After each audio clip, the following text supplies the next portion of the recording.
atas kehendak Allah Subhanahu wa Ta'ala, Tuhan yang Maha Pengasih dan Maha Penyayang. Karena atas izinnya lah sehingga kita dapat berkumpul di tempat ini dalam kegiatan diseminasi budaya positif. Salawat serta salam kita aturkan kepada junjungan kita Nabi Muhammad SAW, yang mana beliau telah membawa kita dari zaman jahiliyah ke zaman yang bermartabat dan berilmu.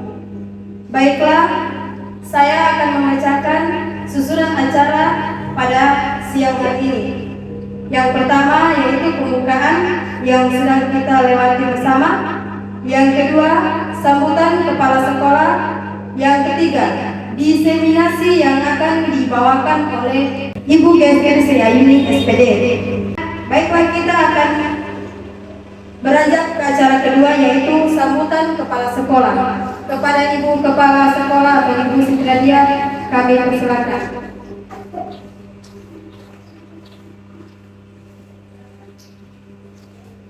Baik, terima kasih. Assalamualaikum warahmatullahi wabarakatuh. Waalaikumsalam warahmatullahi wabarakatuh. Saya ucapkan selamat dulu kepada Ibu Gesti yang sudah sementara mengikuti kegiatan guru penggerak. Insya Allah akan selesainya bulan Desember ya Bu ya. Ya, di sini saya ingin memberikan masukan dan arahan serta penguatan lah buat teman-teman semuanya agar bisa mengikuti jejaknya Ibu Gesti dalam hal memperdalam lagi, memperbanyak lagi ilmunya teman-teman untuk pendidikannya kita ke depannya. Jadi kalau bisa sama-sama bergerak untuk membantu dunia pendidikan yang ada, khususnya yang berada di TK Negeri Bangau ini, dan kedepannya nanti bisa disampaikan ke lingkungan tetangga sekolah misalnya, sekolah-sekolah yang lain, atau pada teman-teman di gugus kita bisa kembangkan lagi apa pengetahuan yang kita tentang bagaimana guru penggerak itu sebenarnya. Tapi saya sangat bersyukur di sekolah TK Negeri Bangau ini sudah ada yang mengikuti yang di Ibu Gesti. Jadi ya saya mengimbau kepada teman-teman yang lainnya untuk dapat mengikuti kegiatan tersebut. Mungkin itu saja yang bisa saya sampaikan. Wassalamualaikum warahmatullahi wabarakatuh. Waalaikumsalam warahmatullahi wabarakatuh. Baik, itulah tadi sambutan dari Ibu Kepala TK Ibu Siti Nadia SPD. Kepada Ibu kami ucapkan banyak terima kasih. Baiklah, kita akan beranjak ke acara yang selanjutnya yaitu acara ketiga, yaitu kegiatan diseminasi yang akan dibawakan oleh Ibu Gesger Seyayuni. Kepada Ibu kami persilahkan.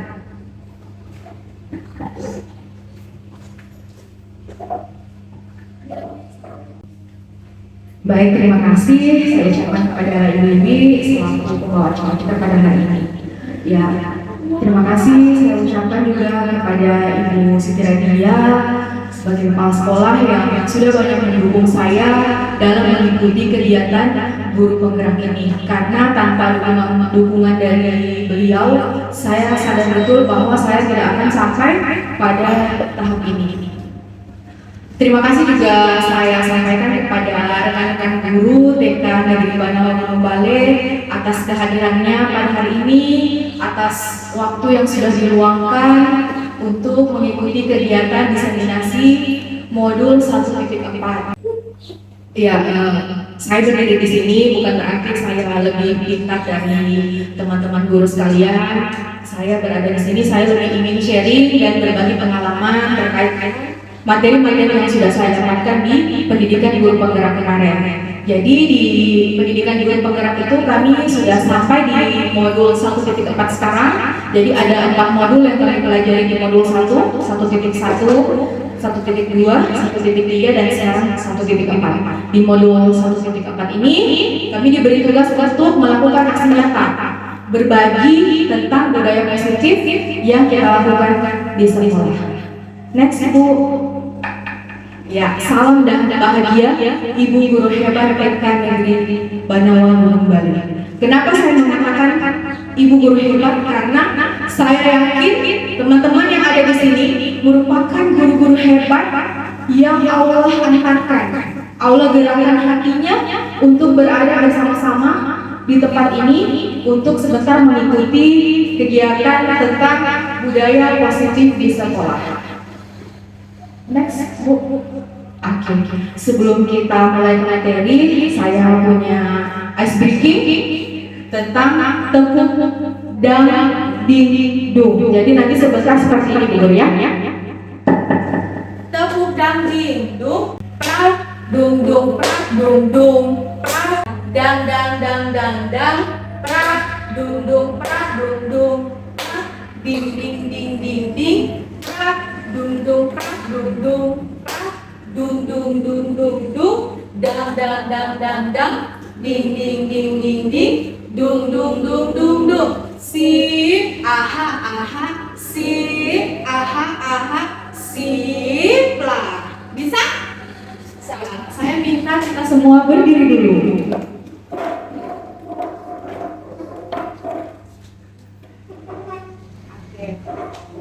Tepuk dang dingdung, prak dung dung prak dung dung, prak dang dang dang dang dang, prak dung dung prak dung dung, prak ding ding ding ding ding, prak dung dung prak dung dung, prak dung dung dung dung dung, dang dang dang dang dang, ding ding ding ding ding, dung dung dung dung dung. Sip, aha aha, sip, aha aha, sip lah. Ya, terima kasih. Ya, saya yakin kenapa saya membuka kegiatan ini dengan ice breaking karena seharian tadi kita sudah melakukan tugas kita sebagai seorang guru, tentunya mungkin kita merasa lelah, makanya saya membuka kegiatan kita dengan ice breaking pada kegiatan siang hari ini. Sebelumnya saya juga mau mengajak kepada rekan-rekan guru sekalian bahwa guru penggerak itu, pendidikan guru penggerak itu sebenarnya mudah. Walaupun kalau kita lihat banyak tugas, di guru penggerak itu pasti saya tidak bisa. Tapi marilah kita melihat sisi positif dari pendidikan guru penggerak itu. Di guru penggerak itu kita yang pertama kita mendapatkan banyak teman. Karena di sana bukan hanya di jenjang TK saja, di sana kita bertemu dengan bapak ibu guru hebat dari SD, bapak ibu guru hebat dari SMP, dan dari SMA dan SMK berdasarkan kegiatan atau keadaan yang ada di lingkungan sekolah mereka. Jadi di sana kita lintas jenjang. Kemudian selain itu, yang kedua kita dapat ilmu. Karena kita bertemu dengan bapak ibu fasilitator, bapak ibu pengajar praktik, dan bapak ibu instruktur. Terlebih lagi kita punya pengalaman banyak saat melakukan karya dan kegiatan-kegiatan yang bermanfaat. Artinya saya mengajak teman-teman sekalian, apabila nanti dibuka pendaftaran guru penggerak dari selanjutnya, semua teman-teman bisa ikut. Boleh? Ibu hebat? Ya. Next, Ibu Guru. Oke. Budaya positif. Pada hari ini saya akan sharing mengenai materi budaya positif. Ya, sebelum saya masuk kepada materi, sebenarnya ini sudah kita lakukan semua dalam keseharian kita sebagai seorang guru di sekolah. Namun, kita biasanya belum sadar, ternyata yang saya lakukan ini adalah termasuk dari budaya positif. Di sini dia adalah budaya positif merupakan perwujudan dari nilai-nilai atau keyakinan universal yang diterapkan di sekolah. Mungkin ibu-ibu hebat bisa menyebutkan budaya positif apa yang sudah kita lakukan di sekolah. Datang sekolah memberi salam. Boleh pakai mic-nya? Untuk yang keseharian kita laksanakan di sekolah atau sudah kita terapkan di sekolah, budaya positif bersama anak-anak ya, atau anak-anak ke guru. Jadi yang pertama itu datang ke sekolah memberi salam. Nah, kita juga sebagai ibu guru harus menjawab. Yang kedua, mencium tangan. Tetapi kita juga tidak berhenti sampai di sekolah. Tetap kita beri pesan kepada anak-anak bahwa setiap sampai di rumah kita juga memberi salam sampai di rumah, mencium tangan siapapun orang tua yang ada di rumah, dan membaca doa sebelum dan sesudah melakukan kegiatan. Terima kasih. Iya, baik. Silakan Ibu Sulastra. Kami terapkan juga budaya posisi di sekolah kami, yaitu membaca doa sesudah dan melaksanakan kegiatan. Membaca doa, makan, itu pun dilakukan juga dengan di rumah juga, berkesinambungan. Ya, berarti yang disampaikan oleh Ibu Nurhayati dan Ibu Tri tadi memang itu semua adalah budaya positif yang sudah kita lakukan selama ini. Ibu guru lain ada tambahan? Ya, silakan Ibu. Kebiasaan Iya.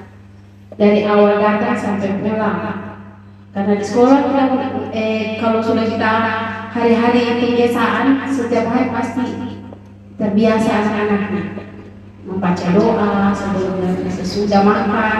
Seperti teman-teman bilang tadi, di rumah juga sebelum makan diajarkan anak-anak membaca doa sebelum makan dan sesudah makan.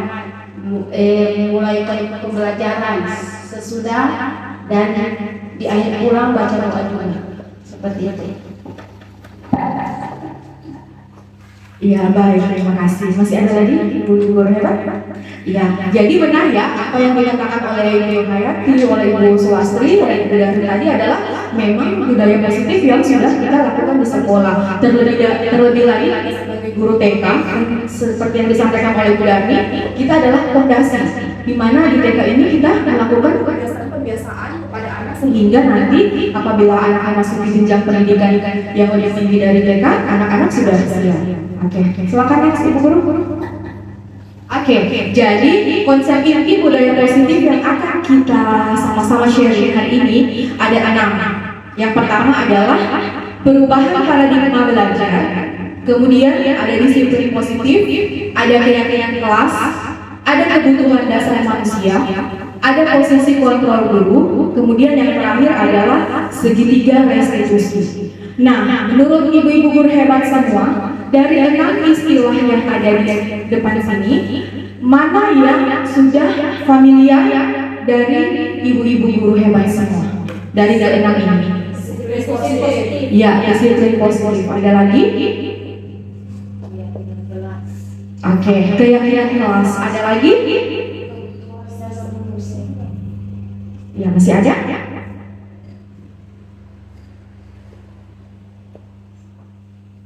Dua saja? Iya. Iya. Kebutuhan dasar manusia. Berarti ada 3 ya. Ada disiplin positif, ada keyakinan kelas, dan ada kebutuhan dasar manusia. Berarti yang masih belum familiar adalah perubahan paradigma belajar, posisi kontrol guru, dan segitiga restitusi. Kalau untuk perubahan paradigma belajar, sebenarnya ibu-ibu hebat semua ini sudah mendapatkannya di platform Merdeka Mengajar. Karena di platform Merdeka Mengajar itu sudah ada memang topik-topik tentang kurikulum merdeka. Seperti yang sudah dilakukan di sekolah kita ini kurang lebih 1 tahun dan ini memasuki tahun kedua. Jadi insya Allah sebentar Bapak Ibu guru hebat semua tidak asing lagi dengan topik perubahan paradigma belajar ini. Saya juga sama hebat. Waktu terima materi ini, saya langsung blank karena di situ ada kalau ini kan perubahan paradigma belajar, kita sudah bisa akses ke PMM, di situ ada materinya. Kemudian kalau ada disiplin positif, ya bisa kita sudah familiar dengan itu. Kemudian keyakinan kelas, kebutuhan ini saya masih meraba-raba di 3 materi bawah ini. Kebutuhan dasar manusia, kemudian posisi kontrol guru, dan segitiga restitusi. Apalagi ini segitiga restitusi ini yang paling asing. Apa sih itu segitiga restitusi? Oke, silakan Mas, Ibu Guru. Ya, ini dia. Saya sedikit mengutip pendapat dari Ki Hajar Dewantara mengenai pendidikan. Ki Hajar Dewantara mengatakan mengatakan bahwa pendidikan itu menciptakan ruang bagi murid untuk bertumbuh secara utuh agar mampu memuliakan dirinya dan orang lain. Jadi anak itu memiliki kemerdekaan batin dan menjadi mandiri atau merdeka lahir sesuai dengan kodrat alam dan kodrat zaman. Bagaimana menurut pendapat ibu-ibu, apakah ini kita sudah benar-benar pendidikan yang digaungkan oleh Ki Hajar Dewantara? Ada yang mau berpendapat? Ibu-ibu hebat? Ibu Wiwi? Ibu Maya? Ibu Tri? Ibu Danda? Karena sebenarnya kita sudah lakukan semua ini, Bu. Secara tidak sadar kita sudah lakukan. Ibu Nur ada? Mau berpendapat? Ini yang sudah kita lakukan sehari-hari sebenarnya. Iya. Berarti memang kita sepakat ya? Iya, kita sepakat bahwa memang kita sudah mengenal ke filosofi pendidikan menurut Ki Hajar Dewantara ini. Namun, ibu-ibu guru hebat semua, ada hal yang perlu kita garis bawahi dari pernyataan ini. Ada yang bisa? Iya, benar sekali ibu. Merdeka batin dan merdeka lahir. Sebenarnya dua itu kunci utama. Apakah kita sudah melakukan pembelajaran yang bisa memerdekakan batin peserta didik kita, yang bisa memerdekakan secara lahiriah oleh peserta didik kita? Itu yang perlu kita garis bawahi. Dan apakah sudah sesuai dengan kodrat alam dan kodrat zamannya? Silakan ibu guru. Nah, ini dia pembelajaran dengan paradigma baru. Kalau saya tampilkan ada gambar seperti yang di sebelah kiri, mungkin ibu-ibu hebat tidak asing lagi. Karena gambar yang di samping kirinya adalah film pelajaran Pancasila. Itulah yang menjadi tujuan pendidikan kita saat ini, yang sedang digaungkan oleh Menteri Pendidikan kita. Kita menuju kepada profil pelajar Pancasila. Jadi pendidikan yang kita lakukan di sekolah, kita mengarah pada profil pelajar Pancasila. Bagaimana caranya kita agar bisa menumbuhkan profil pelajar Pancasila kita pada peserta didik? Di sini pembelajaran dengan paradigma baru merupakan pembelajaran yang dirancang berdasarkan prinsip pembelajaran berdiferensiasi, sehingga peserta didik belajar sesuai dengan kebutuhannya berdasarkan tahap perkembangan untuk mewujudkan profil pelajar Pancasila. Ada yang mau memberi tanggapan tentang aplikasi pembelajaran berdiferensiasi?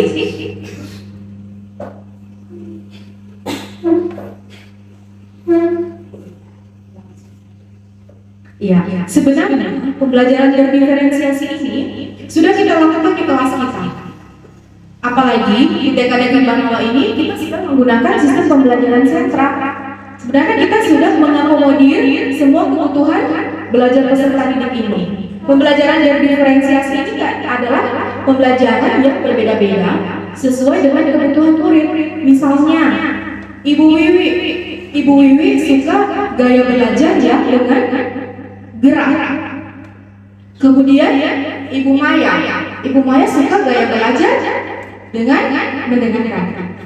Tunggu Bu, mohon sedikit penjelasan tadi. Iya. Diulang tentang apa pengertian dari pembelajaran berdiferensiasi. Ya. Jadi pembelajaran berdiferensiasi ini adalah pembelajaran yang berbeda kita lakukan untuk mengakomodir setiap kebutuhan murid. Karena dalam kelas kan tidak semua Kita ikut maunya murid atau yang sudah ketahui. ya.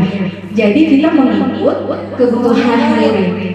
Jadi di sini guru bertugas sebagai fasilitator pembelajaran. Jadi sudah tidak lagi kita berpatokan, oh ini ibu guru sudah tentukan ini kegiatan 1, ini kegiatan 2, yang di sana kegiatan 3. Nanti kamu kerjainnya ya, kamu kerjainnya ya, kamu kerjain di sana ya.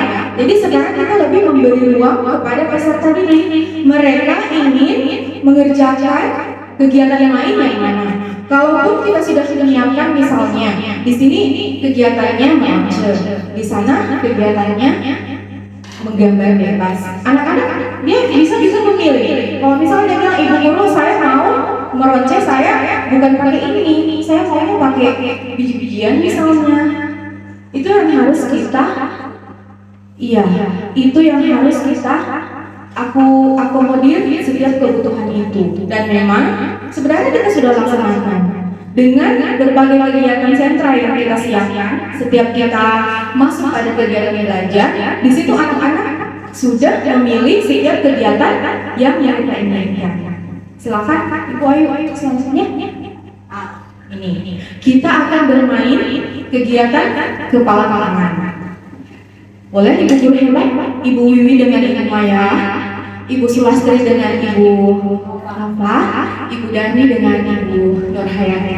Jadi nanti Ibu Wiwi bertindak sebagai si A, begitupun Ibu Sulastri si A, Ibu Dani juga si A, kemudian Ibu Maya B, Ibu Nova B, Ibu Nurhayati B. Si A sesuai perintahnya, si A ini dia meletakkan sesuatu yang sangat berharga dalam genggaman tangannya. Kemudian si B bertugas untuk membuka kepala tangan si A, apapun caranya, digelitik, mau dicubit, pokoknya apapun, bagaimana caranya sampai si A mau membuka kepala tangannya. Silahkan yang guru hebat semua. Apapun yang dilakukan, bujukan, rayuan, sampai si A bisa membuka kepala tangannya. Ayo. Ayo. Iya. Ayo. Ini apapun caranya, sampai bisa membuka kepala tangannya.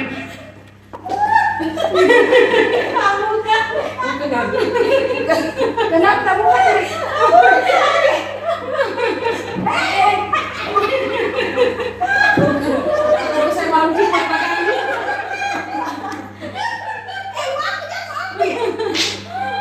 Oke, ada yang terbuka?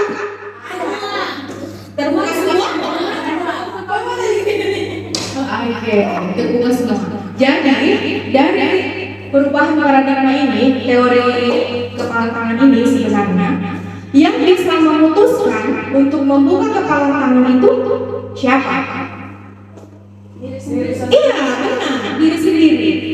Jadi kita sendiri yang mengontrol diri kita sebenarnya. Kita tidak bisa dikontrol oleh orang lain. Jadi itu sebenarnya yang kita tanamkan dari teori kepala tangan ini. Bahwa sebenarnya meskipun Ibu Nova kasih saya uang 50 juta untuk membuka ini, kalau saya tidak mau buka, ya saya tidak mau. Tapi kalau memang saya mau buka, ya saya buka.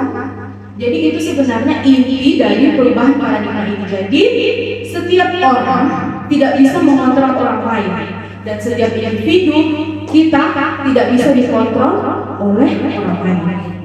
Next, Ibu Guru. kalau mau berubah ya dari saya Iya, benar sekali Ibu. ini dari orang suruh berubah kalau. Iya. Bagaimana Bu? Iya Iya, benar sekali Bu Darmi, bahwa memang perubahan itu berasal dari diri kita sendiri. Hebat Ibu Darmi. Ya, ini miskonsepsi yang terjadi tentang teori kontrol. Yang pertama, ilusi guru mengontrol murid. Itu yang menjadi miskonsepsi, bahwa ternyata apakah guru bisa mengontrol murid? Selama ini yang terjadi, apakah kita yang terus mengontrol murid? Kamu harus mau ikut maunya ibu guru, nak? Tidak, karena sekarang sudah pakai kurikulum merdeka. Selama ini kita seperti selama pakai kurikulum merdeka, kita orang sebagai tenaga pendidik ikut maunya peserta didik. Kalau lalu pakai kurikulum 13, kita masih kamu harus kerja ini, diselesaikan dulu buat ini. Tapi kalau sekarang pakai kurikulum merdeka, guru tidak bisa memaksakan anak. Dia merdeka, namanya merdeka belajar. Anak-anak dikasih kebebasan. Dia mau belajar apa, dia mau bikin apa, kreasi apa, terserah dia. Seperti itu. Baik, terima kasih. Ada lagi, Bu Guru hebat? Cukup? Iya, bahwa benar ya apa yang disampaikan oleh Ibu Dani tadi, dengan adanya kurikulum merdeka ini, kita lebih memberikan kebebasan kepada peserta didik untuk melakukan atau memilih kegiatan main yang mereka inginkan. Tetapi ada satu hal yang perlu harus kita tahu. Apakah kita harus menuruti setiap kemauan anak? Tidak. Sesuai. Coba ada yang bisa berpendapat kenapa alasannya? Kalau seperti tidak mungkin semua yang kita turuti. Seperti kalau dia mau lari, dia mau lempar teman, kan tidak bisa kita turuti seperti itu. Kalau masalah pelajaran, kita bisa turuti semua apa maunya anak-anak. Iya, bahwa memang yang berada di sini memang ternyata sudah guru-guru hebat ya. Iya, benar sekali. Berarti tidak semua kemauan atau keinginan murid itu juga kita turuti. Kita banyak melihat dari sesuai keadaan yang terjadi pada saat itu. Oke. Kemudian yang kedua, ilusi bahwa semua penguatan positif, efektif, dan bermanfaat. Seperti yang dikatakan Ibu Darmi sebelumnya, bahwa memang kalau kita dari dalam diri kita ingin berubah, kita berubah. Meskipun seseorang sudah dorong-dorong, kalau dalam diri kita tidak ingin ada perubahan, iya, sama bohong, dan itu tidak akan terjadi. Begitu juga dengan kita kepada murid. Apabila murid itu tidak ada motivasi yang muncul dari dalam dirinya, percuma ibu-ibu hebat semua. Pos-pos penguatan positif apapun yang kita sampaikan itu tidak akan memberi perubahan kepada individu itu. Kemudian yang ketiga, ilusi bahwa kritik dan membuat orang merasa bersalah dapat menguatkan karakter. Jadi kalau kita menyampaikan bahwa misalnya, Ibu Wiwi, kamu tadi itu jelek sekali. Nah, itu. Jadi sebenarnya apa yang kita sampaikan itu adalah mematikan karakter dari seseorang individu. Nah, bagaimana cara kita untuk menguatkan karakter individu nanti, meskipun dengan kritikan yang akan kita sampaikan, karena memang kita hidup ini tidak lepas dari kesalahan dan pasti kita akan menerima kritik dari orang lain. Nah, bagaimana caranya? Nanti kita akan masuk kepada materi itu. Kemudian yang keempat adalah ilusi bahwa orang dewasa memiliki hak untuk memaksa. Jadi kita sebagai orang dewasa ternyata tidak bisa memaksakan kehendak kita kepada murid, karena sejatinya murid-murid kita itu mempunyai pegangan motivasi internal yang ada dalam dirinya. Oke, next Ibu, ayo.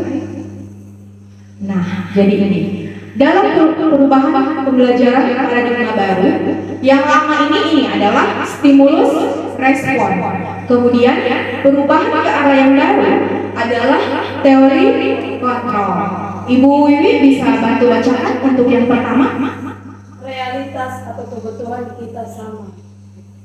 Kemudian yang Realitas atau kebutuhan kita berbeda. Nah, itu yang perlu kita garis bawahi.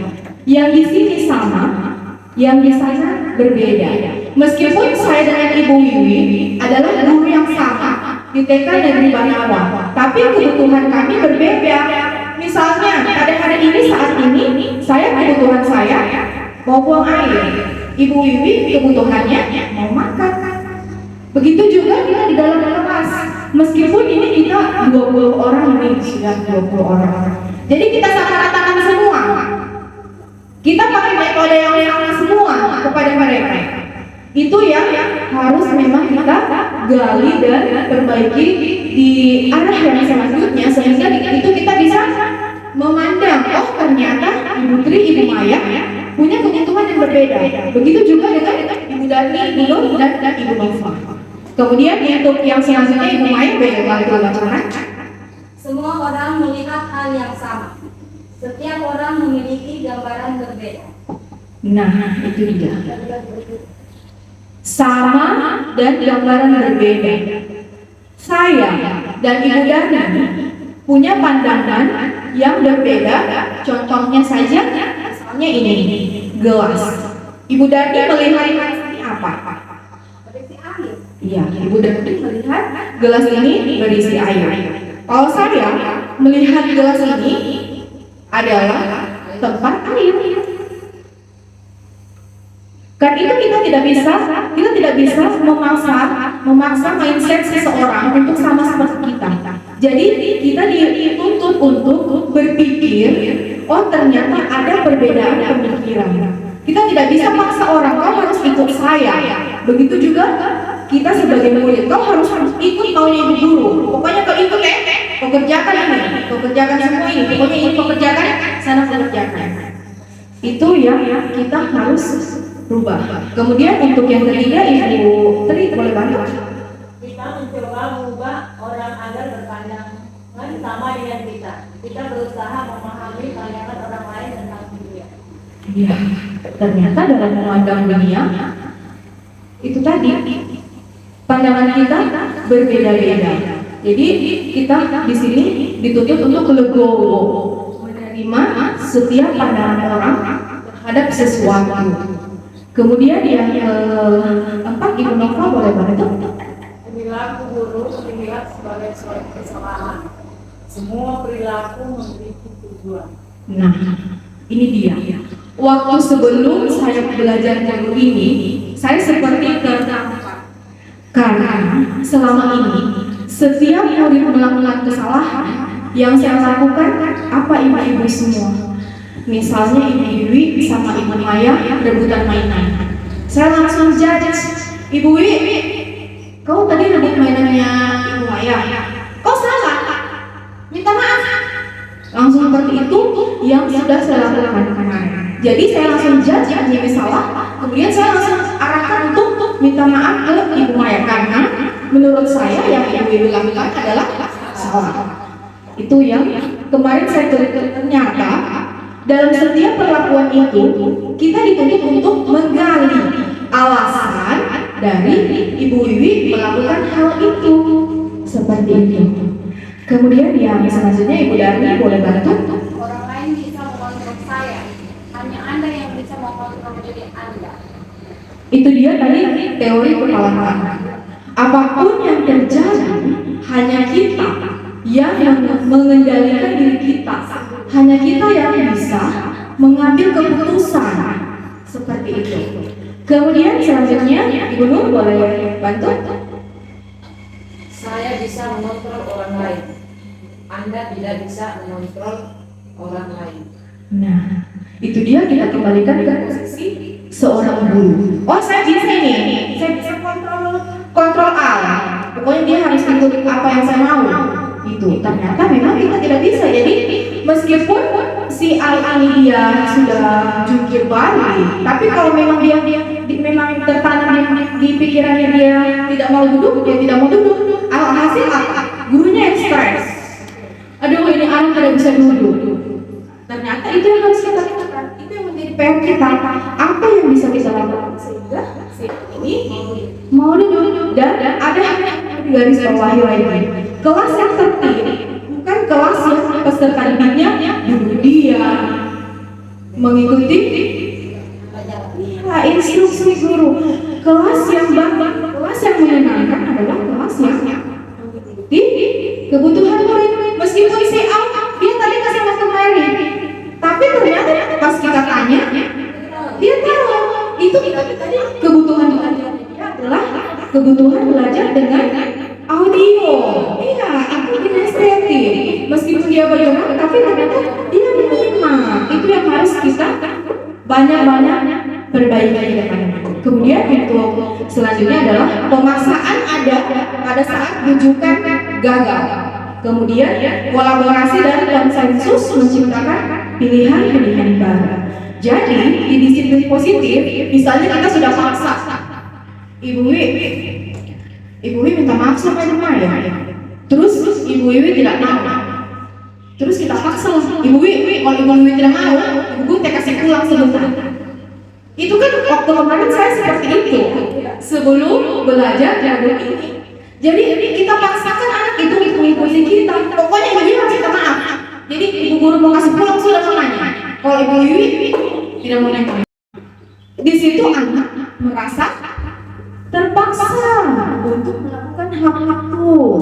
Kemudian yang selanjutnya, model berpikir menang kalah, dan di sana model berpikir menang-menang. Kira-kira kenapa? Ada yang berpendapat di sini?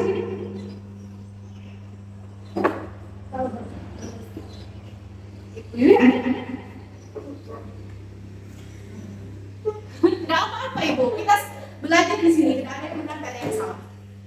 Kalau stimulus tersebut model berpikir menang kalah. Kalau dalam permainan memang harus berpikir ada yang menang ada yang kalah. Tapi kalau yang model berpikir menang-menang itu egois gitu. Mungkin ada yang berpikir egois karena tidak mau kalah, maunya dia menang. Tapi biasa anak begitu, anak yang mau betul-betul maju. Saya harus menang, saya harus bisa. Jadi berpikir itu, kita berpikir positifnya saja. Terima kasih. Baik, ada lagi? Iya, jadi di sini, ya ibu Dani ada. Berarti sudah win-win. Iya, muridnya sudah berhasil, berarti gurunya sudah berhasil karena menang-menang begitu. Kalau pemikiran saya sih, karena kurikulum merdeka kok seperti itu. Ada lagi ibu hebat semua? Cukup? Iya. Jadi memang di pernyataan ini kita beranjak dari model berpikir menang kalah menjadi model berpikir. Jadi di sini seperti apa yang disampaikan oleh Ibu Wiwi tadi yang memang betul dan disampaikan penguatan oleh Ibu Dani bahwa memang dalam hal ini kita merasa ibu guru merasakan kesenangan dan begitu juga dengan murid. Jadi ibu guru senang dalam pelajaran itu, begitu pun juga murid. Karena biasanya yang terjadi, mungkin bukan di sekolah ini. Biasanya habis mengajar, kita seperti seorang guru sudah kehabisan energi. Harus capek sekali saya. Tadi itu anak dalam kelas, dia belajar terus. Mana yang lain sudah main balon, mana yang sana sudah main balon, yang sana sudah baku dengan. Jadi kita itu sudah itu kita sudah kehabisan energi. Jadi itu yang harus kita lupa ibu. Itu semua yang paradigma itu yang harus kita lupa. Jadi marilah kita memasuki kelas dengan perasaan yang senang, meskipun di rumah banyak sekali masalah-masalah. Jadi sehingga kita berada dalam kelas itu kita utuh sampai ke anak murid. Kita juga hadir bersama mereka. Dan memang saya akui teman-teman yang ada di sini merupakan orang-orang yang hebat, orang-orang pilihan, karena ya orang-orang yang profesional, karena memang sudah luar biasa sekali dalam menangani anak-anak. Next, ibu guru. Nah, ini dia. Apa yang ada di benak ibu-ibu ketika mendengar tentang disiplin? Ada yang berpendapat Dani? Silakan. Rupanya Ibu Dani ini lagi connect. Ya, terima kasih. Halo, semangat. Iya, Masya Allah. Karena di sekolah itu pasti ada disiplinnya. Di sekolah saja disiplin, tepat waktu, modul ajarnya harus ada setiap hari, penilaiannya. Karena kita diajar di sini nih disiplin oleh kepala sekolah. Apapun harus disiplin. Datanya tidak boleh terlambat, tepat waktu, modul ajarnya, yang sama ya penilaiannya, pokoknya semua. Karena di sini setiap 1 minggu pasti ibu kepala sekolah supervisi seperti itu.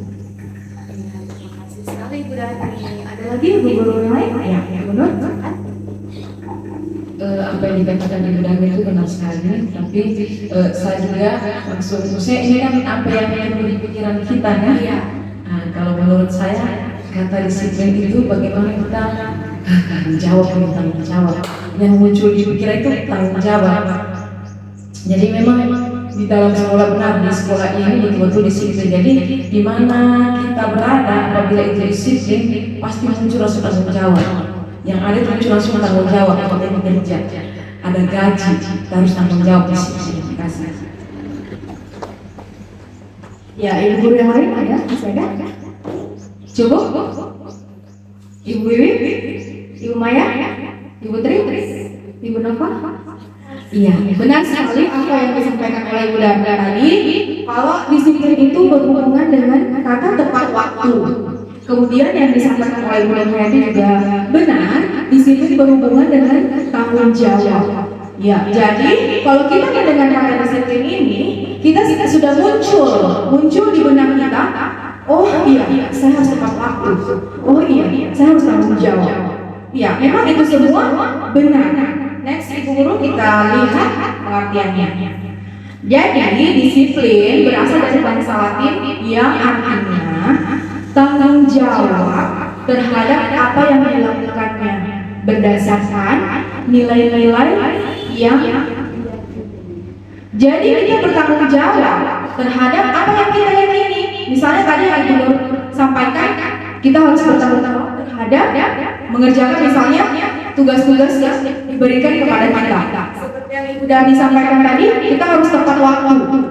Terus kita harus mengelola diri kita. Bagaimana caranya kita bisa membuat modul ajar, membuat penilaian yang memang kalau bisa dibilang itu adalah administrasi yang banyak. Tapi kita bisa mengerjakan itu. Kemudian, disiplin positif merupakan salah satu cara penerapan disiplin yang bertujuan untuk menumbuhkan kesadaran serta memberdayakan peserta didik tanpa imbalan harga, ancaman atau hukuman. Mungkin kalau kita di TK, kita jarang ya memberikan hukuman fisik kepada anak-anak, tetapi biasanya yang terjadi adalah hukuman verbal.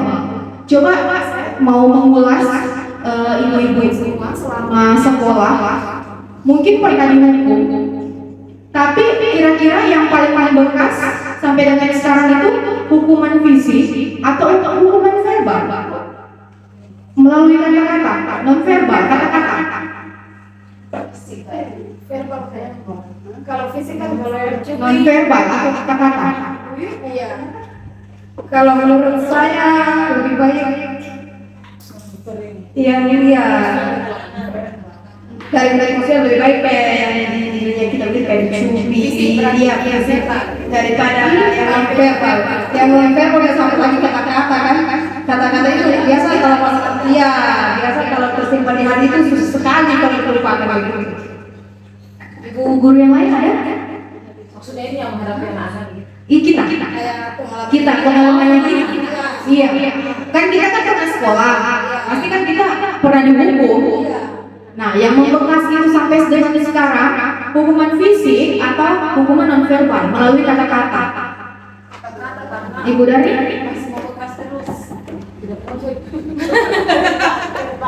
Verbal karena kata-kata yang bikin sakit hati. Tapi pernah merasakan. Iya, ada lah. Namanya kita jenjang sekolah kan begitu pasti. Apalagi orang guru yang Makanya biasa kan sampai sekarang itu kan sampai sekarang kan masih ingat itu sudah itu. Iya. Dari saya sekolah itu dari dosen yang tidak bayar ya. itu pasien Seperti almarhum ibu kan dia kan bicara tapi sebenarnya dia mendidik. Bagus kan tadi kita jadi guru ternyata dia ini Ada kata-kata. membangun. ada yang membangun, ada yang tidak membangun, ada yang apa kalau dulu bodoh sekali tinggal di kelas terus seumpamanya kayak teman rumah kasih begitu kan. Ya, terima kasih. Ada lagi guru-guru cukup? Iya. Benar sekali apa yang disampaikan oleh Bu Wiwi dan Ibu Dani tadi bahwa memang hukuman yang paling membekas dalam hati kita adalah hukuman non verbal. Tetapi alhamdulillah kita selama ini tidak pernah ya juga melakukan hukuman fisik sampai mencubit anak-anak. Iya, alhamdulillah kita terselamatkan dari dosa itu. Nah, yang kita pikirkan ini adalah hukuman non-verbal. Sebelum saya mempelajari modul ini, namanya manusia, dan kita seorang guru ini juga adalah manusia. Terkadang saya sudah merasa lelah. Mungkin saya tidak ucapkan, tapi itu saya rasakan. Kenapa ini anak ini dari tadi tidak bisa diam? Tapi itu tidak saya ucapkan. Nah, itu yang berusaha kita ubah. Kira-kira bagaimana ya memberikan hukuman kepada anak tanpa menyentuh fisik, tanpa menyinggung hati. Itu yang perlu kita cari tahu dengan materi disiplin positif ini. Kemudian, sebagai seorang pendidik, tujuan kita adalah menciptakan peserta didik yang memiliki disiplin diri sehingga mereka berperilaku mengacu kepada nilai-nilai kebajikan universal dan memiliki motivasi intrinsik dalam perubahan ke arah yang lebih baik. Jadi saya menggarisbawahi pendapat dari Budari tadi bahwa memang benar motivasi dalam diri kita itu penting. Next, Ibu Guru. Nah, ini nilai-nilai kebajikan. Nilai-nilai kebajikan adalah nilai yang disepakati bersama, lepas dari suku bangsa, agama, bahasa maupun latar belakangnya. Nah, nilai kebajikan universal menurut profil pelajar Pancasila ada iya, ada 6. Nah, ini dia. Ini dia nilai-nilai kebajikannya. Kemudian di sebelah kirinya menurut IBO Primary Years Program itu nilai kebajikannya. Kemudian yang sebelah ke kirinya lagi ada nilai-nilai keterampilan hidup. Jadi itu semua nilai-nilai yang kita yakini kehidupan kita bermasyarakat. Itu semua nilai-nilai. Nah, ternyata banyak. Tugas kita apa? Selanjutnya, Ibu Guru. Nah, memunculkan motivasi dalam diri anak, bagaimana anak bisa meyakini nilai-nilai itu. Bukan hanya kita sebagai guru, oh iya, di nilai-nilainya kita kan ada ini profil pelajar Pancasila. Mungkin selama ini yang kita lakukan di TK melalui pembiasaan tepuk. Tepuk itu kan secara tidak langsung anak-anak mengenal, oh ternyata di profil pelajar Pancasila ada ini semua. Tetapi yang perlu kita refleksi kembali, apakah anak itu memahami, oh ternyata yang tadi nilai tadi itu yang beriman itu seperti ini perwujudannya. Oh ternyata kalau mandiri seperti ini perwujudannya.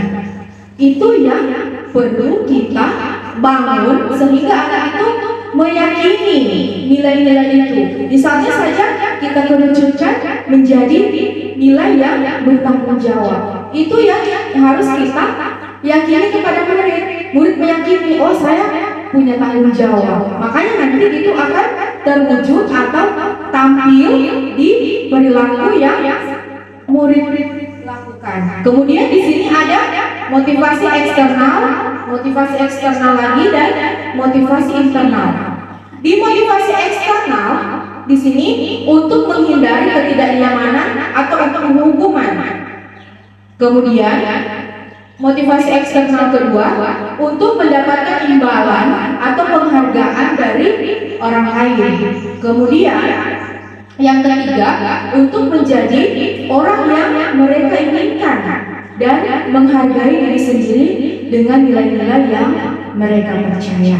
Nah, contoh dari motivasi eksternal ini ada guru yang bisa menyampaikan. Menghindari ketidaknyamanan atau hukuman. Kita dibantu dengan pertanyaan, apa yang akan terjadi apabila saya tidak melakukan? Iya. Minta maaf ini keluar dari ini dan tadi saya mau cerita tentang kayaknya masuk untuk menghindari ketidaknyamanan atau hukuman peserta didik.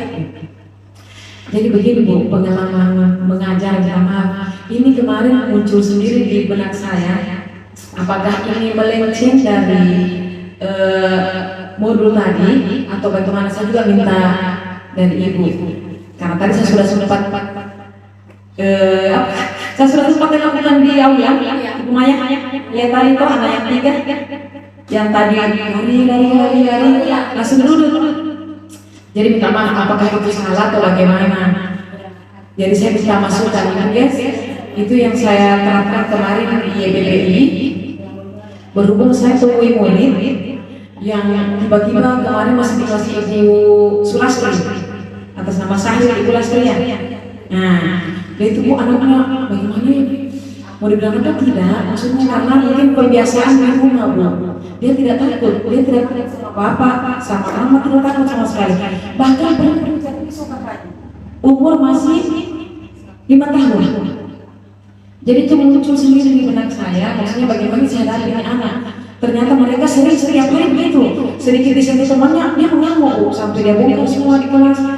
Tapi karena umur ini kita tidak bisa marah, toh? Tidak bisa kasar. Nah, jadi anak-anak tertanam di benaknya, biar saya maafkan aku yang berani. Jadi pasti ada di antara 10 anak atau 20 anak pasti ada satu seperti itu.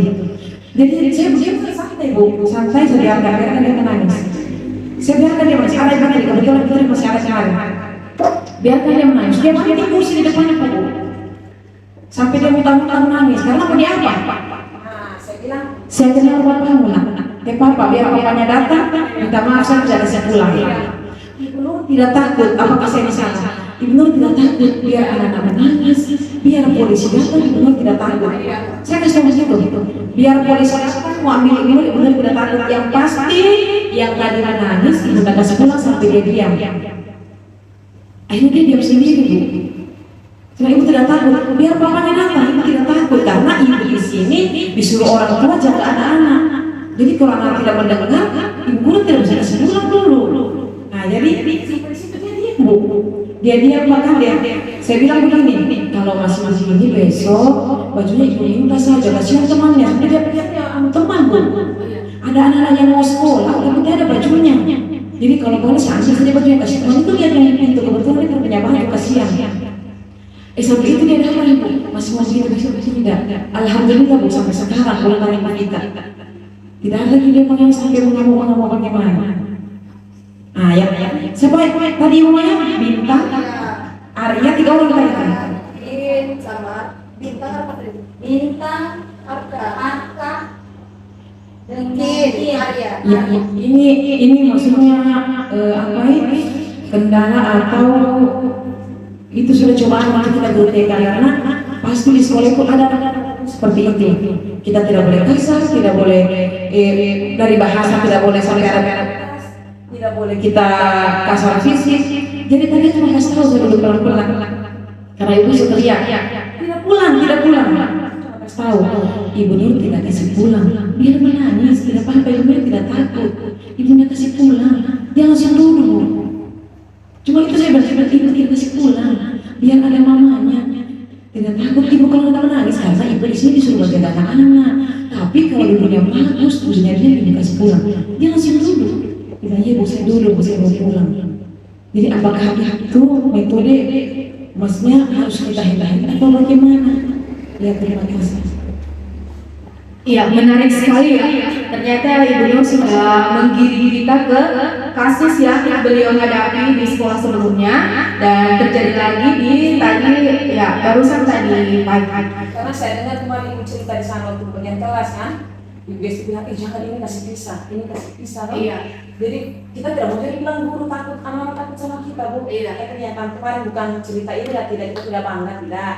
Alhamdulillah kemarin di lebih mereka begitu juga. Kalau yang kasar, yang aneh tiba-tiba kasih bunuh kumpul di sana. Alhamdulillah Bu bisa. Maksudnya tapi dia diancam. Tapi anak-anak suka juga dengan kita, bahkan dia suka. Ibu kenapa nggak sekolah kemarin? Jadi apakah itu maksudnya bisa kita terapkan atau bagaimana? Iya. Bagaimana menurut teman-teman yang lain? Ada yang mau berpendapat dengan kasusnya Ibu Nur dulu? Biasa juga begitu. Berani? Seperti tadi bisa juga. Kalau di sini juga kalau siap, kita sebut siapa yang mau pulang saya.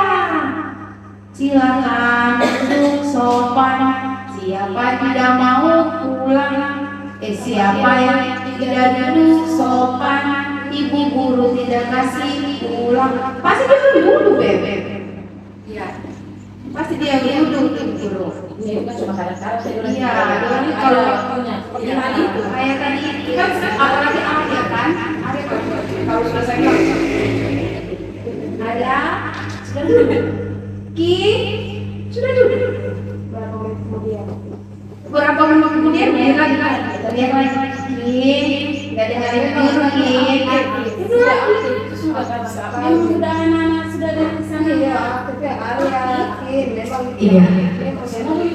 Memang, iya, memang itu adalah kasus-kasus nyata yang terjadi di lapangan. Kira-kira?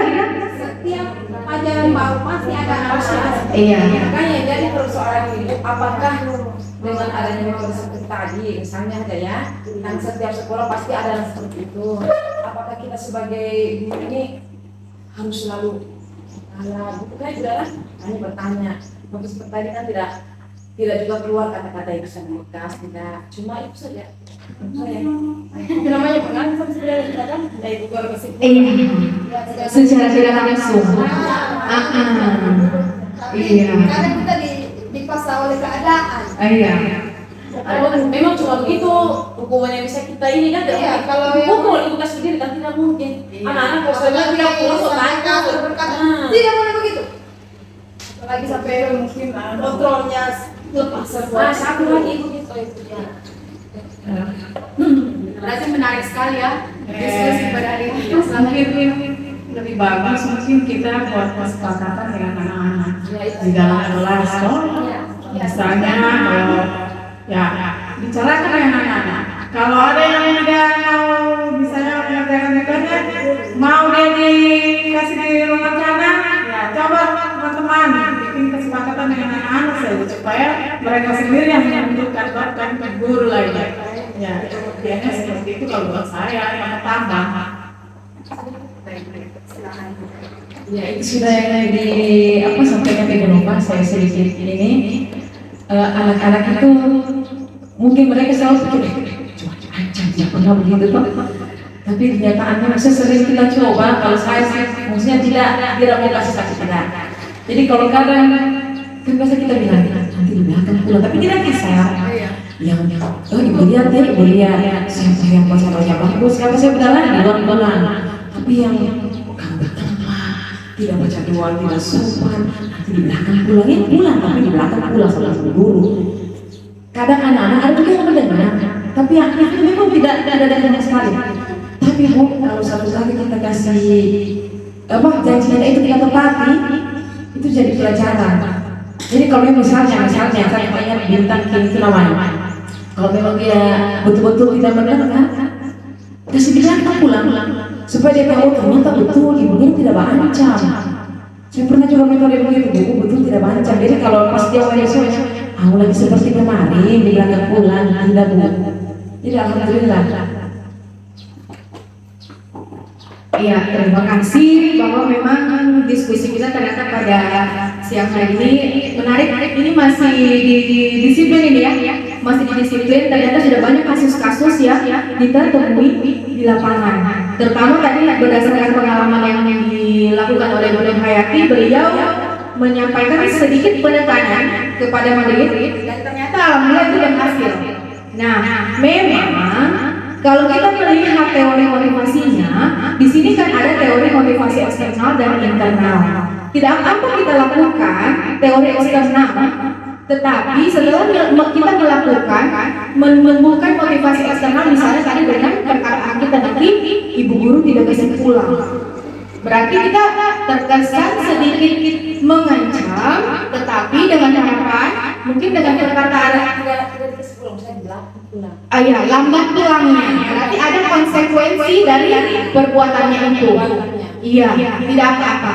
Berarti yang dilakukan oleh mentor tadi, beliau melakukan konsekuensi. Misalnya kalau kamu tidak tertib, guru kasih kok kamu lambat pulang, itu adalah konsekuensi yang diberikan. Tidak apa-apa untuk menanamkan motivasi internal ini. Setelah tadi ibunya sudah berhasil melakukan metode itu dengan anak, ternyata dia mendengar. Nanti besok kita lakukan cara bagaimana kita bisa menumbuhkan motivasi internalnya dia. Jadi sehingga besok itu dia sudah tidak lagi, aduh takut saya lambat pulang. Itu yang kita hilangkan. Tidak apa-apa, yang Ibu Nur lakukan tadi itu tidak salah, tetapi nanti untuk selanjutnya kita bangkitkan motivasi internal seperti itu. Dan tadi dengan yang Ibu Nova dan Ibu Dani sampaikan bahwa memang kita membuat kesepakatan, ada kesepakatan yang kita buat dengan anak itu di materi saya. Silakan Ibu Ayu next. Nah ini dia keyakinan kelas. Kita familiar dengan kata-kata selama ini, aturan main, kemudian ada kesepakatan kelas. Nah di sini dia ada pernyataan mengapa keyakinan kelas, mengapa tidak peraturan saja. Di pernyataan pertama, mengapa kita memiliki peraturan tentang penggunaan helm pada saat mengendarai kendaraan roda 2? Kira-kira kenapa Ibu Guru kita harus pakai helm saat kita naik motor?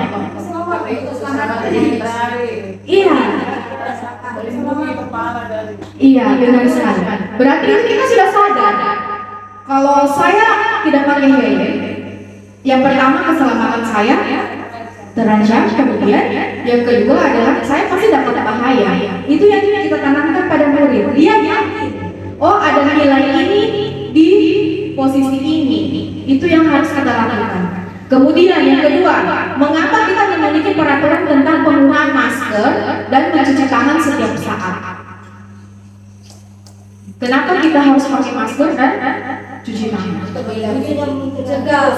Iya, mencegah virus. Benar apa yang Ibu Maya katakan, mencegah virus. Abu, meskipun sekarang kan sudah tidak COVID, tapi kita tetap pakai masker. Iya. Biasa juga mama itu mencegah penularan. Iya. Kalau mama sekarang mencegah sinar matahari dari sunscreen. Pakai racikan ya. Iya, ya apa? Berarti kita yakin kalau saya tidak pakai masker, nanti misalnya saya akan kena debu, terpapar sinar matahari. Berarti sudah ada nilai yang kita yakini di situ. Nilai kebersihan yang ada di pernyataan itu. Itulah yang harus kita lakukan kepada anak. Kita menanamkan nilai-nilai itu yang bisa mereka yakini dan sehingga kita tidak bersusah-susah lagi, stres lagi dengan menghadapi setiap perlakuan atau perilaku murid yang itu insidental. Kalau anak TK itu yang langsung muncul pada saat itu juga. Kemudian untuk mendukung motivasi intrinsik, kembali ke nilai keyakinan, lebih membiarkan seseorang dibanding mengikuti serangkaian peraturan-peraturan. Jadi kalau peraturan ini yang memang harus kita sepakati, yang ada memang yang sudah ada dari zaman misalnya dari sebelum saya desain dari tahun di bawah tahun 2019 sudah ada peraturan-peraturan. Jadi pas saya masuk di sini, peraturannya itu. Jadi kita tidak terlibat dalam penyusunan peraturan-peraturan itu. Jadi sehingga di situ akan mengurangi keyakinan kita terhadap nilai itu. Berbeda apabila kita melibatkan individu itu dalam menyusun keyakinan itu. Next, Ibu Guru. Nah, implementasi keyakinan kelas yang pertama kita lakukan tadi, mempersilahkan murid-murid di kelas untuk bercurah pendapat tentang peraturan yang perlu disepakati di sekolah. Seperti yang sudah Ibu Nova sampaikan tadi, ada kesepakatan kelas yang dibangun, yang dibuat oleh guru dan anak, bukan hanya dari guru sendiri. Guru misalnya sudah membuat, kita di kelas ini menyayangi teman ya. Terus yang kedua, kita menjaga kebersihan.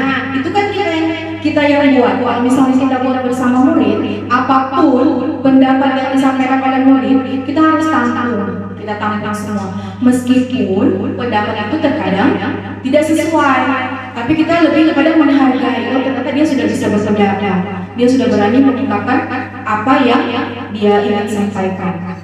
Jadi di dalam menyusun keyakinan kelas ini, kita melibatkan murid dan juga guru. Jadi kalau karena di TK kita belum bisa mencatat, murid-muridnya belum bisa mencatat, makanya kita lebih kepada mendengarkan apa yang mereka sampaikan, kemudian kita yang mencatat itu.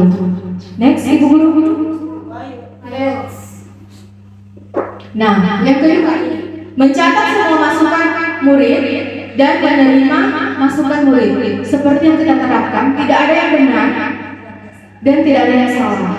Di kurikulum Merdeka ini, kita lebih diberikan wadah untuk mengayomi semua apa yang murid sampaikan. Seperti itu. Next, Ibu Guru.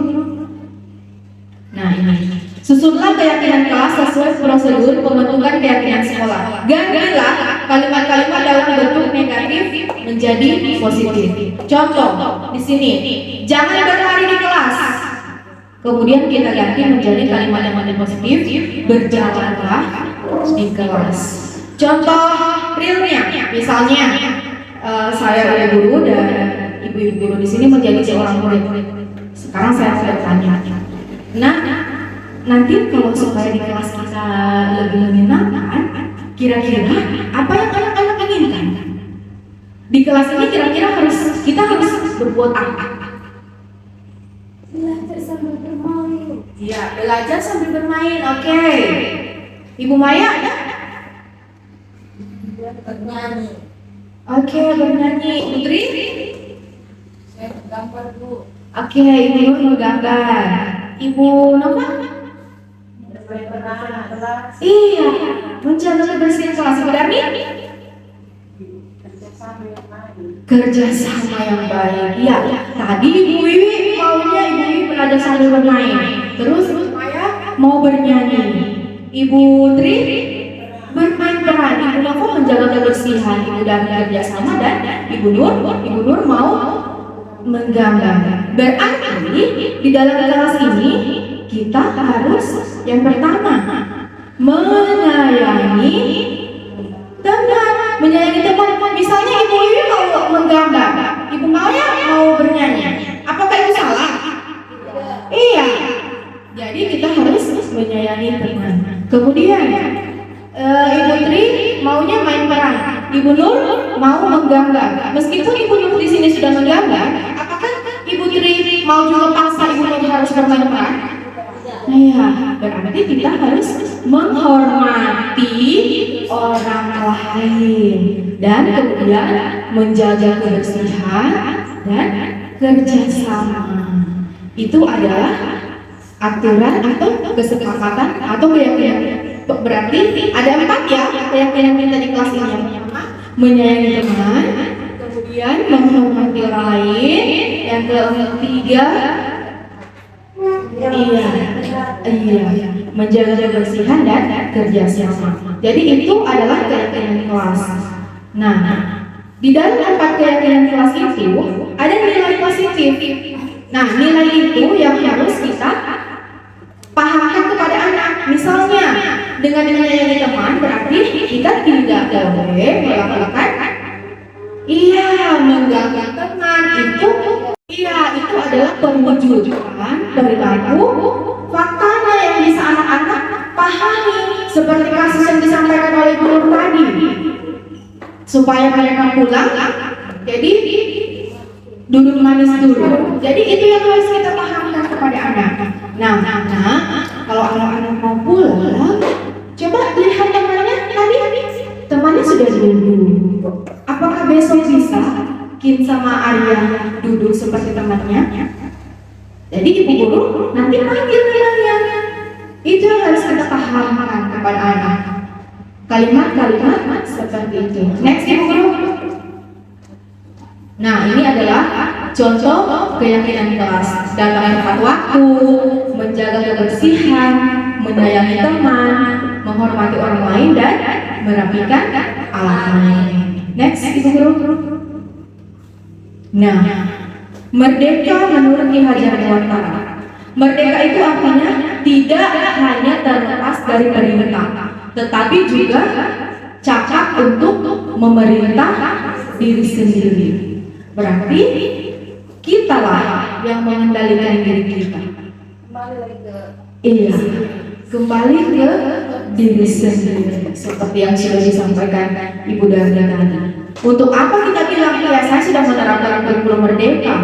kalau tidak berubah dari diri sendiri. Iya. Kalau murid juga merasa tertekan di dalam kelas, Iya, iya. Kita belum maksimal dalam penerapannya. Silakan next Ibu Guru. Nah, ini dia. Ada hukuman, konsekuensi, dan restitusi. Seperti kasus yang disampaikan oleh Ibu Nur tadi, ada anak yang mohon maaf membanting kursi. Kalau Ibu Nur menerapkan hukuman, mungkin bisa saja Ibu Nur langsung, oh si kamu Ibu Nur bawa ke sana ya. Tapi ternyata Ibu Nur tidak melakukan itu. Ibu Nur mencoba bernegosiasi dengan melakukan konsekuensi yang sudah Ibu Nur lakukan tadi. Nah, ini dia istilah asing yang sudah ada pada slide awal tadi. Di hukuman itu bersifat tidak terencana atau tiba-tiba. Jadi misalnya Ibu Iwi, kau makan temanmu sementara belajar. Ibu guru minta tolong Ibu Iwi makan di luar saja. Itu adalah bentuk hukuman. Tapi kalau konsekuensi dia sudah terencana, artinya kita sudah sepakati. Misalnya seperti tadi kasusnya Arya sama Kim, mereka lari-lari tidak duduk-duduk. Konsekuensinya adalah ya mereka lambat pulang. Itu konsekuensinya. Kemudian di restitusi, proses menciptakan kondisi murid untuk memperbaiki kesalahan. Kemudian ada kolaborasi antara murid dan guru. Jadi guru memfasilitasi murid. Kira-kira kalau saya ingin tadi misalnya duduknya tidak tertib, kira-kira ibu guru cara ibu guru apa untuk menggali solusi-solusi itu sebenarnya datang dari anak sendiri. Jadi kita bisa tanyakan kepada anak. Misalnya tadi anak yang duduknya tidak tertib itu. Kemudian kita antarkan dia. Kin, Arya.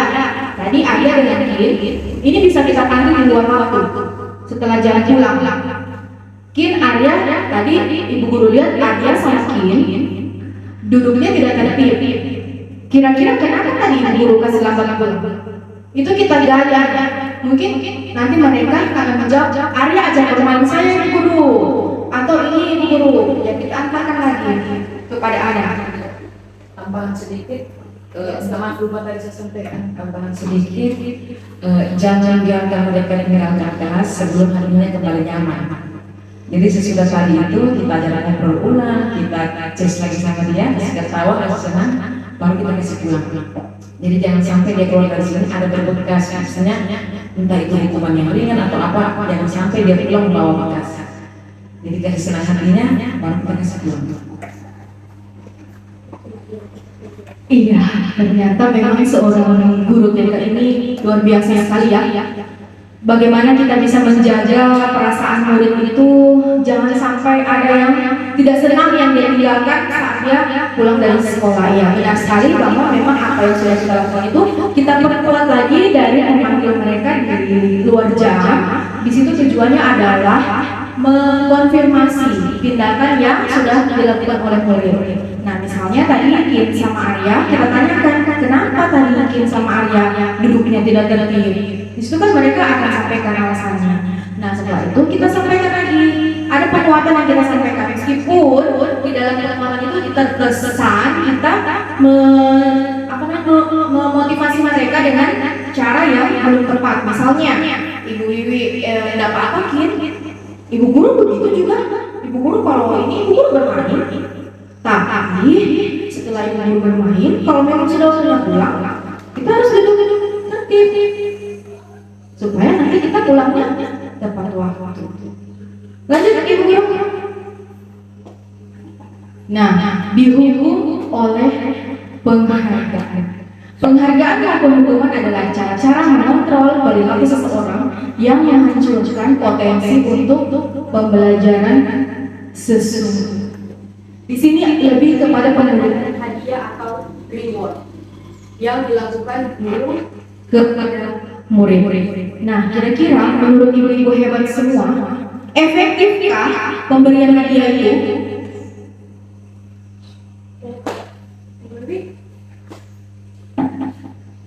Kayaknya tidak ya. Soalnya biasanya kalau pemberian hadiah gitu, biasa kalau satu diberi biasanya yang lain saya tidak, jadi memunculkan rasa apa namanya iri hati sudah yang lain iri sudah pasti begitu. Kalau menurut saya, Terima kasih Bu. Ibu guru yang lain ada pendapat?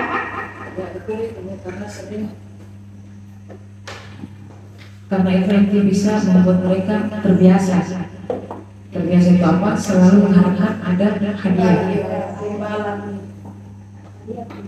Ada yang lain? Tapi bisa satu sisi kalau dikasih hadiah tambah memotivasi semangat yang lain. Oh dia bisa, saya tidak dapat itu, saya tidak, saya juga harus bisa, saya harus bisa. Lihat tempat dan Iya, begitu.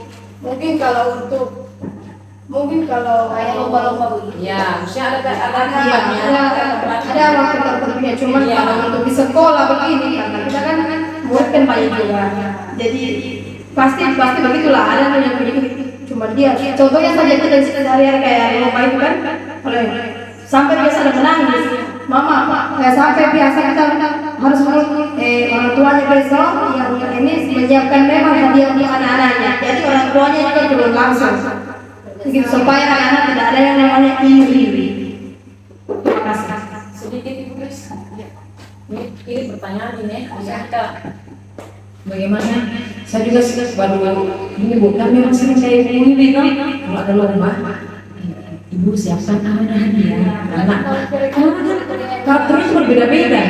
Kalau dia tidak menang, dia tidak mau pulang nangis. Di sekolah pasti ada salah satu murid. Sekolah yang kita ikuti ada. Kemarin pas di Rocket Chicken, maksudnya guru orang tua juga punya karakter beda-beda juga, maksudnya prinsipnya juga beda-beda. Pas di Rocket Chicken kemarin ada kemenangannya Ibu Ati, begitu menang tapi tidak menang. Jadi ada yang nanya Ibu yang satu sekolah, Ibu kenapa nggak disiapkan dia mamanya di rumah? Kan sudah disampaikan kemarin, siapkan hadiah supaya karena suara cowok begitu, kasihan kan tidak mau pulang apa dia bangkit dirinya udah pulang dia. Tapi jawabannya Ibu Ati begini, maksudnya ini kita ambil contoh apa mana? Jadi Ibu jangan terbiasa ya. Dan nanti setiap kemauannya selalu mau dituruti. Jadi sampai pulang terus sampai dia telepon bapaknya karena itu anak tanya sama bapaknya. Akhirnya itu anak jadi ketakutan, dipanggil diambil sama bapaknya, dia nangis sebenarnya sama Ibu Ati. Karena biarlah mungkin Ibu Ati pada pukul kalau bapaknya pukul. Cuma yang jadi pertanyaan, kita tidak dipaksakan karena itu sudah tadi pandangan kita beda-beda.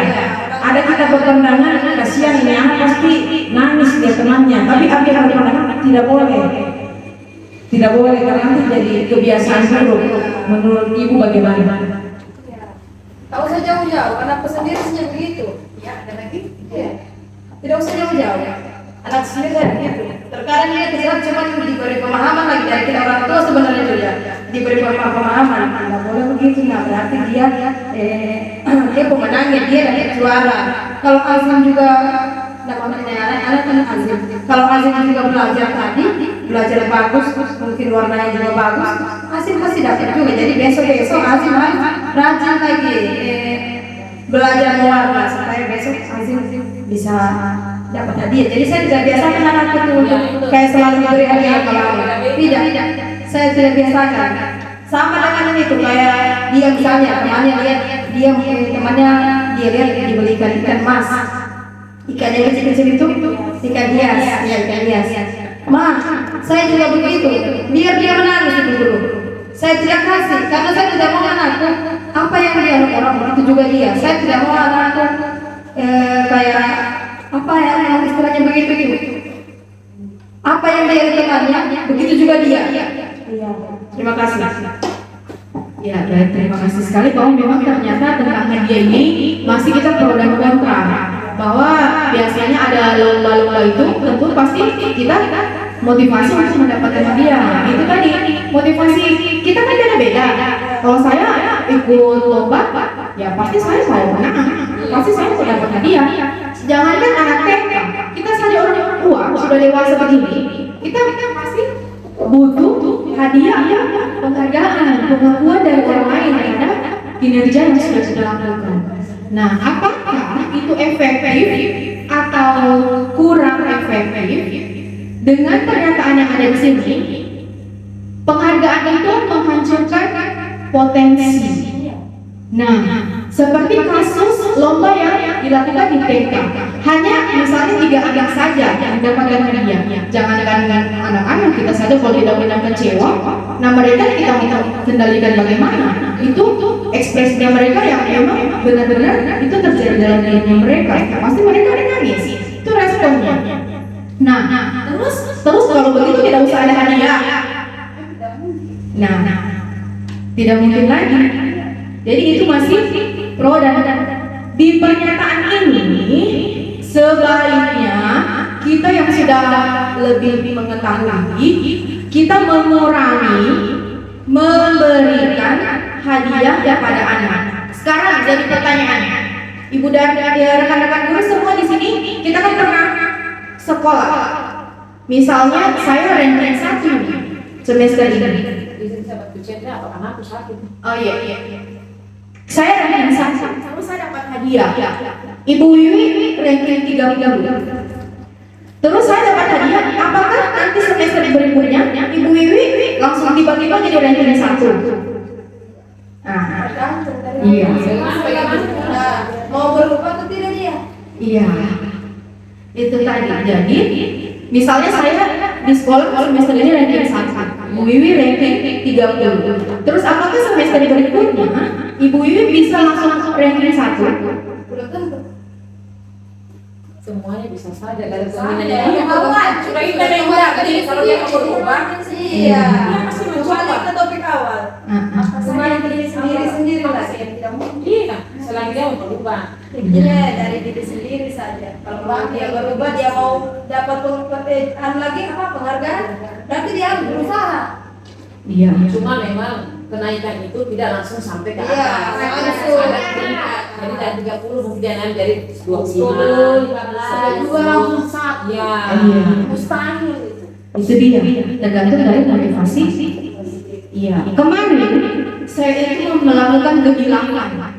Saya memberikan itu bintang-bintang itu kepada anak. Jadi kalau anak itu berbuat baik, saya kasih. Ibu Wiwi, terima kasih Ibu Wiwi sudah berbuat baik hari ini bintangnya. Ibu Dari, terima kasih Ibu Dari sudah berbuat baik ini bintangnya. Tapi tidak mungkin kan saya kasih itu cuma kepada Ibu Wiwi, karena saya kasih semua dengan pernyataan yang berbeda. Misalnya Ibu Wiwi, terima kasih Ibu Wiwi hari ini sudah tertib di kelas. Ibu Maya tidak tertib, tapi Ibu Maya sudah melakukan tugasnya. Ibu Maya ini bintang-bintang untuk Ibu Maya karena Ibu Maya sudah menyelesaikan tugasnya. Nah, hadiah-hadiah yang berupa barang itu kita ganti dengan pemberian motivasi, pujian. Jadi kita mengurangi pemberian hadiah-hadiah yang berupa barang. Dengan pujian itu, anak-anak akan termotivasi dengan sendirinya. Jadi kalau misalnya saya besok tidak bawa bintang, Ibu Wiwi pasti dia tidak akan hadir dengan tertib. Atau misalnya misalnya besok saya tidak hadir, digantikan oleh guru lain, terus guru lain tidak bisa. Nah pasti dia tidak akan tertib di dalam kelas. Jadi dan perlu yang satu hal kita tanamkan anak-anak. Setiap apapun perubahan perilaku yang disampaikan oleh murid atau terjadi di dalam diri murid, meskipun itu bukan sesuatu yang sangat membanggakan, tetapi kita harus memuji apa yang mereka lakukan. Ibu Ayu, terima kasih ya. Ibu Ayu tadi hari ini sudah datang mengucapkan salam dengan guru seperti itu. Jadi hadiah itu memberi pengaruh jangka pendek dan jangka panjang. Secara tidak langsung dengan pemberian hadiah bisa menimbulkan motivasi kita bahwa memang saya nanti jangka panjangnya pokoknya saya kalau ada apa-apa pokoknya saya harus juara 1, pokoknya saya harus dapat hadiah. Itu. Kemudian penghargaan tidak efektif. Selanjutnya penghargaan merusak hubungan. Misalnya saya memberikan penghargaan kepada Ibu Wiwi, jadinya Ibu Wiwi pasti akan bertanya, kenapa hari ini Ibu Gesti tidak kasih kita bintang, padahal kemarin Ibu Gesti kasih bintang. Kemudian penghargaan itu menghukum. Penghargaan itu sebenarnya memberikan atau mendorong anak itu, oh ternyata saya hebat, ini saya dapat hadiah. Nah, bagaimana kasus anak-anak yang tidak dapat hadiah? Makanya kita di guru kemarin berpikir bagaimana terjadi sampai anak ini apabila misalnya dia nanti tidak benar, kita menggantikan dengan hadiah yang disiapkan oleh orang tua, karena itu yang sudah kita selama setiap kita melakukan kegiatan memberikan hadiah hanya kepada mereka yang iya atau mendapatkan itu. Jadi nanti mungkin bisa kita gantikan semua anak maju di depan. Kalian semua hebat. Ini ada hadiah yang kita seragamkan kepada mereka. Jadi tidak lagi di kotak-kotakan ya cuma kamu juara 1, juara 3. Nanti setelah itu bisa kita sampaikan yang ada 3 orang yang karyanya yang paling baik, tapi semua anak di sini sudah baik. Jadi semua anak dapat hadiah. Tidak ada lagi, biasanya orang tua juga malas mengikuti anaknya di lomba karena dia menganggap anaknya tidak memiliki kemampuan. Jadi untuk apa saya ikutin anakku? Toh dia tidak menang juga nanti.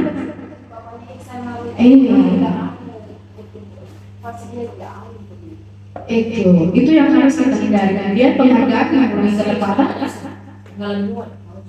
Berarti Bu, tidak harus coba kasih hadiah dia. Berarti cuma kasih pujian. Iya, pujian itu sudah merupakan hadiah juga. Motivasi. Bukan berarti jangan selalu kasih apa itu? Dia berupa benda. Oh, berarti harus lihat pujian dan Iya. Apakah bahasa kasarnya menerima kekalahan? Kenapa? Bahasa kasarnya menerima kekalahan. Ya, jadi penghargaan itu mengurangi ketepatan, kemudian menurunkan kualitas. Penghargaan mematikan kreativitas dan motivasi dalam diri. Sudah fix di tema penghargaan ini atau masih ada yang mengganjal? Oke, next Ibu Guru. Yang selanjutnya adalah kebutuhan dasar manusia. Semua yang kita lakukan adalah usaha terbaik kita untuk mendapatkan apa yang kita inginkan. Ketika kita mendapatkan apa yang kita inginkan, sebetulnya saat itu kita sedang memenuhi satu atau lebih dari satu kebutuhan dasar kita. Next Ibu Guru. Nah ini 5 kebutuhan dasar. Kasus yang sudah Ibu Nur sampaikan tadi, ada anak yang di rumahnya dia mencari-cari perhatian, kemudian sampai di sekolah dia membanting kursi dan segala macamnya. Kita harus tahu ada kebutuhan dasar yang tidak terpenuhi dari si anak itu. Di sini ada 5 kebutuhan dasar, misalnya bertahan hidup, kasih sayang dan rasa diterima, harga diri, penguasaan, kebebasan dan kesenangan. Nah, kalau anak melakukan suatu perbuatan yang mungkin kita anggap itu kesalahan, ada sesungguhnya ada kebutuhan dasarnya yang tidak terpenuhi. Misalnya tadi anak itu membanting-banting kursi. Kita coba gali, kita coba berdialog dengan dia, berdiskusi. Kita tanya kesehariannya di rumah seperti apa. Nah, untuk kasusnya anak Ibu Nur tadi itu, mungkin yang tidak terpenuhi dari, atau mungkin Ibu Nur mau menyampaikan kira-kira kebutuhan apa yang belum terpenuhi. Pernah kasus kemarin kita sempat tanya papanya, kebetulan papanya masih kena keluarga dari suamiku. Pas tanya papanya, dia bilang memang di rumah kayaknya dia takut. Cuma ada neneknya itu, tante opa, dia bilang kalau itu yang datang dia suka takut sekali, dia tidak berani dia marah. Dan satu jawabannya papanya entah main-main atau marah, mamanya dia ikut itu, mamanya kalau marah begitu. Nah, salah satu berarti contoh orang tua yang kasih itu. Karena kalau di rumah contoh pertama dan utama itu adalah keluarga. Dan mamanya begitu kalau marah itu sudah banyak, sudah bangkit. Kalau itu dia pengaruh itu mengaruh betul dengan. Padahal tidak ada masalah sekali gitu ya. Cuma sedikit minum, ya temannya lewat, teman dulu ya. Oh kita enggak 2 kali begitu, ada yang cuma minum kena tangan. Ada juga anak yang sabu atas nama Fitra Bu, itu tidak bisa bagaimana menangis terus. Sudah mau ditinggal sih cuma pas bagi tugas kalau sudah lama sedikit, sudah menangis sampai banting-banting juga. Itu di kelasnya Ibu Trisma kemarin kita ada begitu kan? Iya, memang 2 anak. Dan setelah dikali-kali ternyata itu anak tidak dikasih keluar, kunci di rumah. Jadi dia pas tahu lingkungan luar bagaimana indahnya, sampai dia lewat jendela. Padahal jendela tinggi, dia naik karena memang sering kayak itu istilahnya orang baru lepas dari kandang. Kalau orang kata kasarnya biasa orang lain, ternyata lain begitu di sekolah dia memang tidak mau diatur, aktif sekali. tidak boleh bilang dulu nanti berdoa dulu baru belajar. Setelah belajar kalau kita main apa boleh, main balok. Betul itu anak memang dia suka di balok dengan pasal sama lego itu. Tapi memang setelah kita ini tanya-tanya dengan temannya dengan orang tuanya, ternyata dia setelah pulang tidak dikasih keluar lagi, langsung kuncikan pintu, suruh tidur, bahkan ditakut-takuti kan? Gitu. Tahun 2 tahun kemarin, 4 tahun kemarin kayak gitu. Cuma ini atas sama Fitra, soalnya kan sering di sekolah. Menurutnya dulu kan tidak begitu objeknya kan, kalau bapak itu kan bebas menggaul. Cuma main juga heran bu, nggak tahu kenapa dia mungkin anak terakhir. Begitu karena mamanya sendiri bingung. Mamanya begitu sedikit, semua ngamuk, lambat belajar buku bu, maksudnya sementara dicari pekerjaannya, bu dia suka mamanya mau ngamuk nangis. Kalau main waktu itu tetap mau begini bu. Iya. Berarti dari kasusnya Ibu Wiwi tadi ada anak yang seperti itu, berarti ada kebutuhannya. Di sini ada kebutuhan, di sini dia kebebasan. Berarti dia dikekang, dia tidak diizinkan keluar oleh orang tuanya. Sementara anak itu dia mau mengeksplor dunia luar, sehingga saat dia berada di sekolah ya seperti itulah, sulit untuk diarahkan. Dia mau pokoknya dia mau coba semua karena kalau di rumah dia terbatas. Nah, dan terbukti juga setelah dia mencoba, ternyata dia kreatif. Jadi itu yang harus kita gali.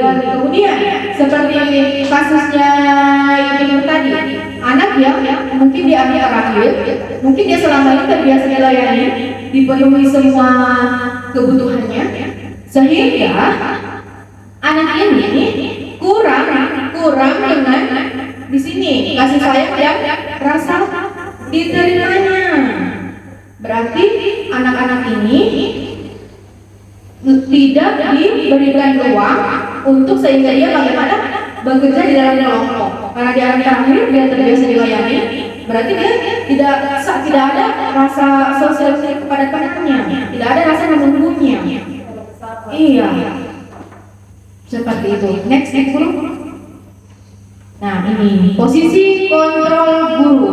Ada 5 posisi kontrol guru. Yang pertama adalah penghukum, pembuat rasa bersalah, teman, pemantau, dan manajer. Berada di posisi manakah kita selama ini? Teman. Ibu Wiwi teman, Ibu Maya?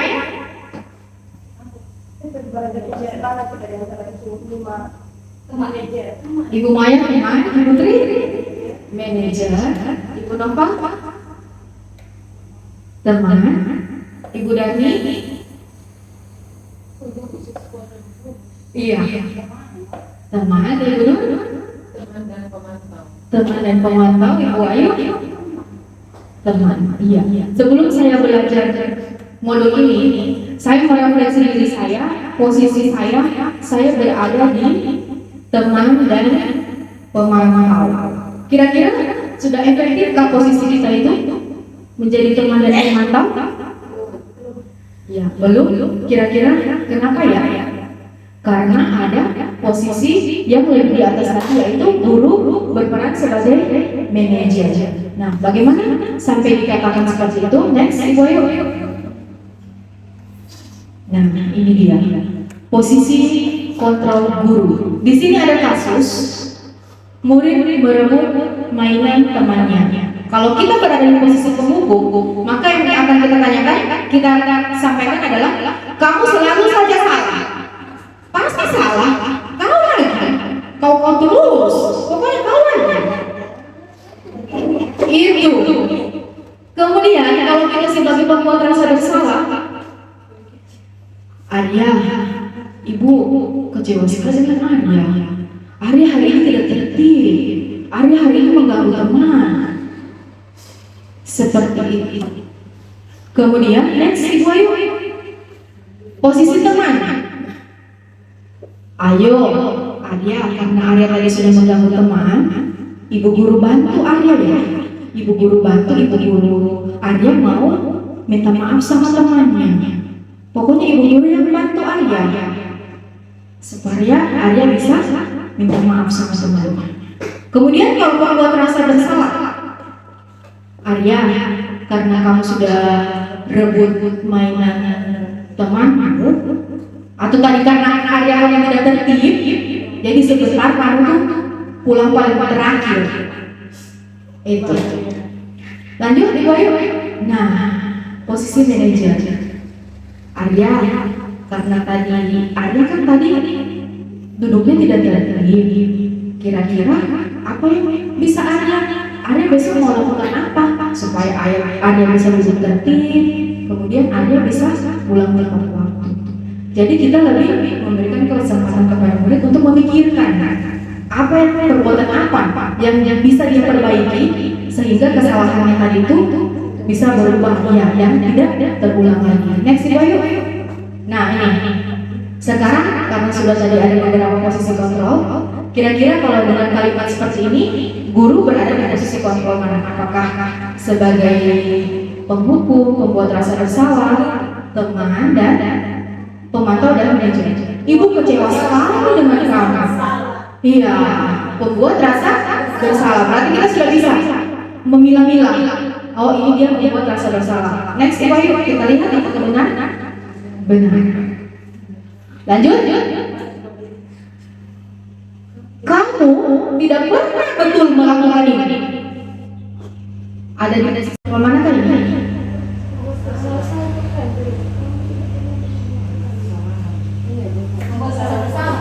Lanjut, Ibu.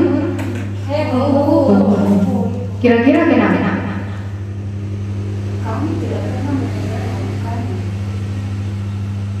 Karena kita langsung menjudge anak.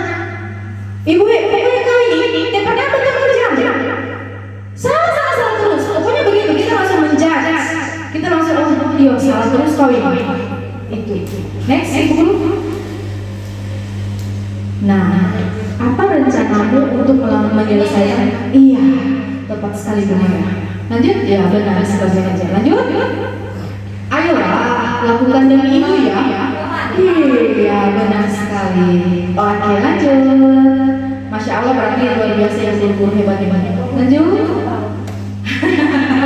Nah, materi terakhir, materi penutup, segitiga restitusi.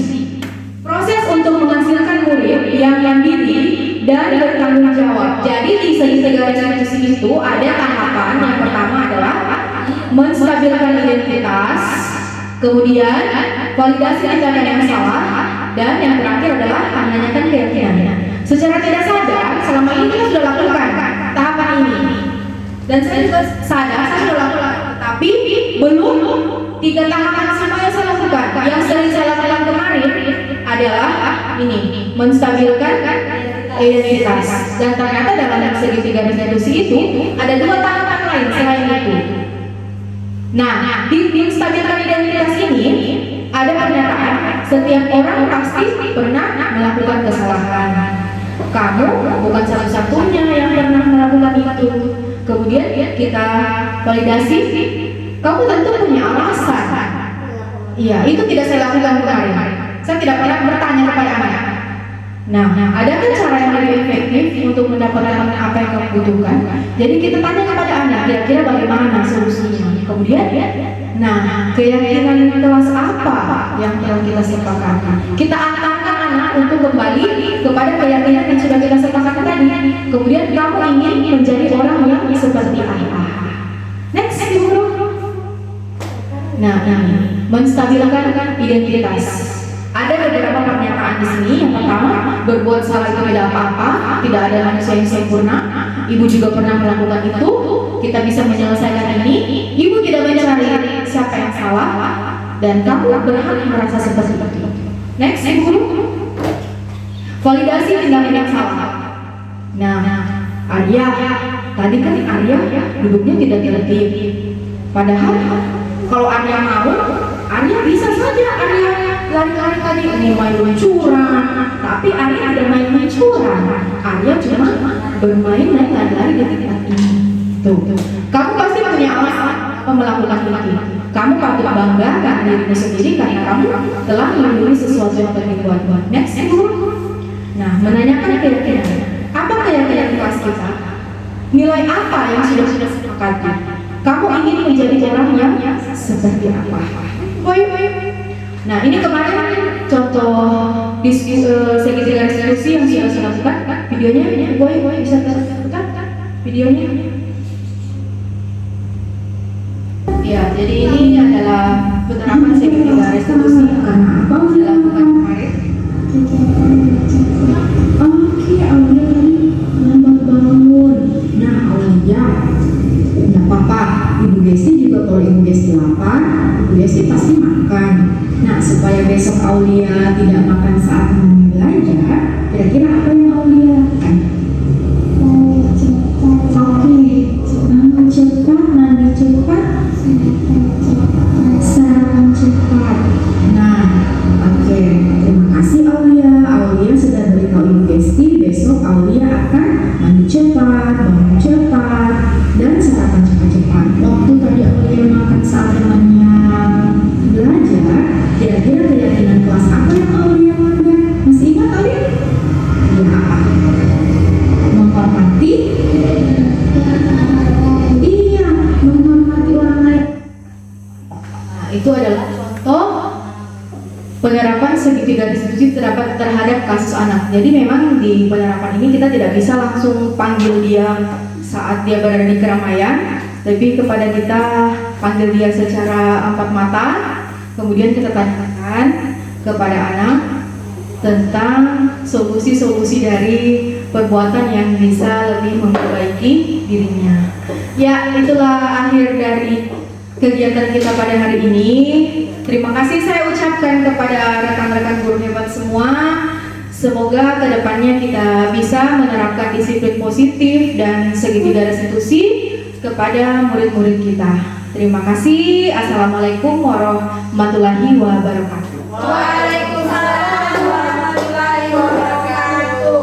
Halo. Hai. Halo, halo. Membangun keyakinan kelas bersama dengan anak teman kanak-kanak merupakan langkah penting dalam mendukung perkembangan peserta didik secara holistik. Dalam proses pembuatan keyakinan kelas ini, guru berperan untuk mendorong anak berbagi pendapat, ide, dan pengalaman mereka mengenai kelas impian mereka. Kita akan belajar membuat kesepakatan kelas. Ada yang tahu apa itu kesepakatan kelas? Ada yang tahu? Belum? Belum? Ya, nanti Ibu Guru akan beritahu. Kesepakatan kelas itu adalah nanti apa yang akan kita lakukan di dalam kelas selama kegiatan belajar yang anak-anak sepakati dan Ibu Guru. Nah, kira-kira supaya kelas kita menyenangkan, anak-anak senang belajar di dalam kelas, kira-kira kita melakukan apa ya? Ayo, ada yang tahu? Kira-kira di kelas kita tidak boleh apa? Iya, tidak boleh bermain. Apa lagi?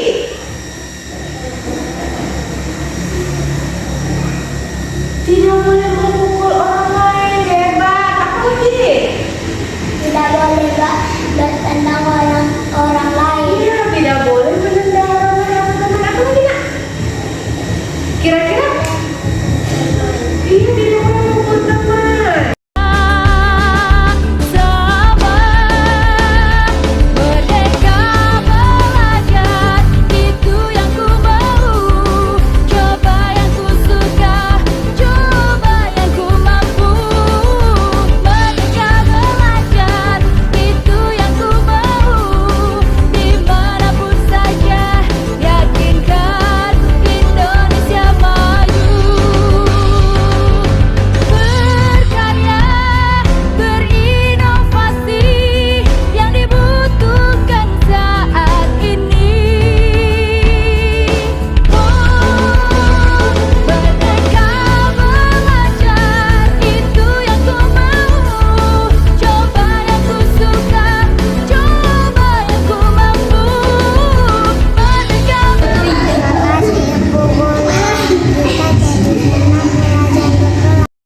Assalamualaikum warahmatullahi wabarakatuh. Perkenalkan, nama saya Sulasti, rekan sejawat dari Ibu Gestri Sri Ayuning yang sedang mengikuti pendidikan calon guru penggerak angkatan 8.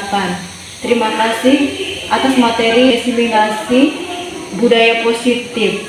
Semoga kedepannya saya bisa menerapkan kegiatan budaya positif yang di kelas secara konsisten. Wassalamualaikum warahmatullahi wabarakatuh.